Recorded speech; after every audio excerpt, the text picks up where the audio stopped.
সবচেয়ে বড় কবিরা গুনাহ কোনটা তোমরা জানো নাকি?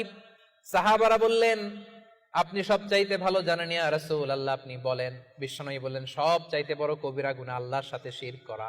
হেলান দিয়ে। 2 নম্বরে উকুকুল ওয়ালিদাইন, মাতা পিতার অবাধ্য হওয়া। 3 নম্বরটা যখন বলবেন হেলান থেকে উঠলেন এভাবে, সিরিয়াস। 3টা কবিরা গুনাহ তোমাদের বলবো না, বলেন।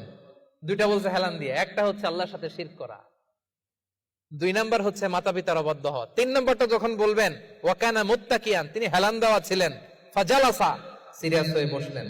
এরপরে বললেন, আলা ওয়া কওলু যুর, আলা ওয়া শাহাদাতু যুর, সাবধান, মিথ্যা বলো না, মিথ্যা সাক্ষী দিও না, মিথ্যা সাক্ষী দিও না, মিথ্যা সাক্ষী দিও না। বিষ্ণু নবী বলতেই লাগলেন, কতবার যে বলছেন তার কোনো হিসাব নাই। কোন সুবহানাল্লাহ। সিরিয়াস, খুবই সিরিয়াস।